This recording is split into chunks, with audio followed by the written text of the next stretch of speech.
नमस्कार, स्वागत है आपका ओमान न्यूज हिंदी में एक बार फिर से। ओमान की सुप्रीम कमेटी ने रविवार को एक अहम बैठक की, जो कि कोविड-19 के नए वायरस ओमिक्रॉन को लेकर के बैठक आयोजित की गई थी। देखिए, सल्तनत में जिस तरह से कोविड-19 के जो दैनिक मामले हैं उसमें भी वृद्धि देखी जा रही है, उसको देखते हुए सुप्रीम कमेटी ने 18 वर्ष से अधिक आयु के सभी लोगों को कोविड वैक्सीन की तीसरी बूस्टर खुराक के लिए जो अनुमोदित कर दिया है और इस योजना का जल्द ही अनाउंसमेंट हो सकता है। यानी कि 18 वर्ष से ऊपर के जो भी व्यक्ति सल्तनत में रहते हैं, वो चाहे निवासी हो या फिर प्रवासी हो, उनको बूस्टर खुराक लेना एकदम अनिवार्य कर दिया जाएगा। साथ में सुप्रीम कमेटी ने यह भी बताया है कि सरकारी और निजी क्षेत्रों में जो लोग बिना टीकों के, वो चाहे सरकारी कार्यालय हो, ऑफिसेज हो, स्कूल हो या फिर जो भी पब्लिक प्लेस में जो लोग आ रहे हैं जा रहे हैं, उनके ऊपर कानूनी प्रक्रिया को और सख्त बनाया जाएगा, ताकि पूरी तरह से वैक्सीनेटेड लोग ही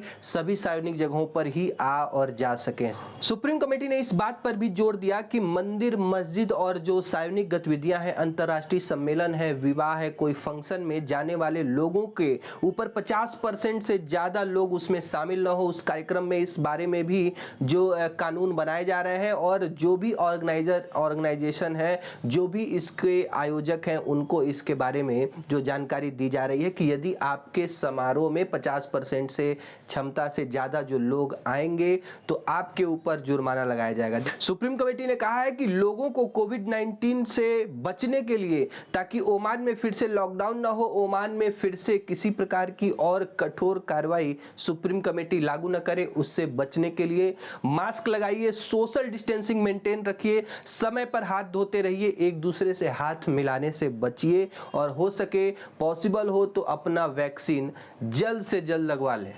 ओमान में कोविड-19 के टीकाकरण के बारे में एक संशोधित तिथि जारी किया गया है ओमान के स्वास्थ्य मंत्रालय महानिदेशालय के द्वारा, जहां पर ओमानी नागरिकों और प्रवासी नागरिकों को अलग अलग वैक्सीनेशन दिया जाएगा। 12 दिसंबर से ओमान के सभी जो स्वास्थ्य केंद्रों पर नागरिकों को वैक्सीन दिया जाएगा और जो भी प्रवासी व्यक्ति हैं वो मस्कट में पुराने हवाई अड्डे के बिल्डिंग में सवेरे 8 बजे से दोपहर 2 बजे तक जाकर अपना वैक्सीन लगवा सकते हैं। आपकी कोई भी डोज बाकी है, वो चाहे पहली डोज हो, सेकेंड डोज हो, इसके लिए आपको किसी भी प्रकार के रजिस्ट्रेशन की आवश्यकता नहीं होगी। अपना पहचान पत्र रखें, पासपोर्ट का एक जिरोक्स या फिर civil ID. Royal Oman Police ने दोपहर से 5 अफ्रीकी राष्ट्रीयता के लोगों को अवैध रूप से ओमान में घुसने और तस्करी करने के आरोप में गिरफ्तार कर लिया। इनके पास से 300 से ज्यादा पैकेट के जो नशीले पदार्थ भी बरामद किए जा चुके हैं और इन सभी अभियुक्तों के खिलाफ कानूनी प्रक्रियाएं की जा रही हैं। सीप के विलायत में अचानक से एक कार में आग लग गई। वहां पर नागरिक सुरक्षा एम्बुलेंस प्राधिकरण के जो फायर फाइटर्स हैं पहुंच करके इस आग पे काबू पा लिया है और इस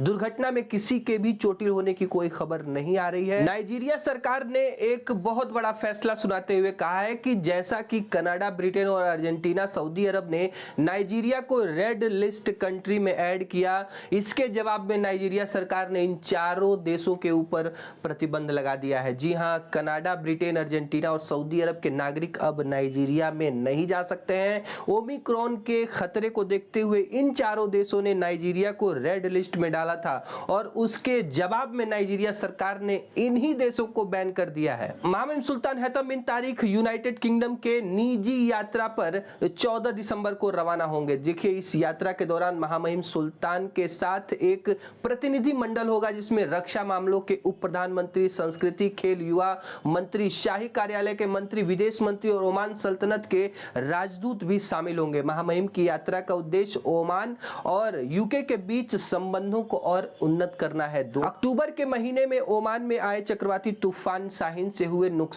का पूरा ब्यौरा जारी हुआ है। वित्त मंत्री सलीम अल हब्सी ने कहा है कि उष्णकटिबंधीय चक्रवाती तूफान से ओमान को लगभग 200 मिलियन ओमानी रियाल का नुकसान हुआ है, जिसमें बुनियादी ढांचा और जो ऐसे जो चीजें हैं, जो घर हैं लोगों के, वो क्षतिग्रस्त हुए हैं। बहुत सारा नुकसान हुआ है। अधिकारियों ने बताया है कि खबौरा के विलायत में बहुत ज्यादा नुकसान हुआ है इस चक्रवाती तूफान से, जहां पे बुनियादी ढांचे के साथ साथ कई सारे लोगों के घर इस तूफान ने अपने साथ पानी में बहा दिया और ये लोग मजबूर हो चुके हैं। इस समय शेल्टर्स में रह रहे हैं, आश्रय केंद्रों में रह रहे हैं। हालांकि गवर्नमेंट के द्वारा इनको सहायता राशि दी गई है। National committee for emergency management ने कहा है कि 24 अक्टूबर 2021 तक उत्तरी अल्बर्टीना और दक्षिणी अल्बर्टीना के प्रांतों में चक्रवाती तूफान से प्रभावित लोगों के जो मामले हैं वो लगभग 26,000 मामले दर्ज किए गए हैं। हरनाज संधू ने 20 साल बाद मिस यूनिवर्स का खिताब आखिरकार अपने नाम कर लिया। जी हां, 21 वर्षीय चंडीगढ़ की रहने वाली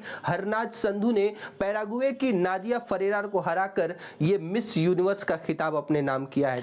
भारत के स्वास्थ्य मंत्रालय ने पिछले 24 घंटों का आंकड़ा जारी करते हुए बताया कि भारत में 7,350 नए कोविड मामले सामने आए हैं। 202 लोगों की दुखद मृत्यु हुई है। भारत में इस समय एक्टिव केस 91,456 है, जो कि पिछले 561 दिनों में सबसे कम आंकड़ा आज दर्ज किया गया है। मिनिस्ट्री ऑफ हेल्थ ने बताया है कि भारत में 133 करोड़ से ज्यादा लोगों ने वैक्सीन लगवा ली है।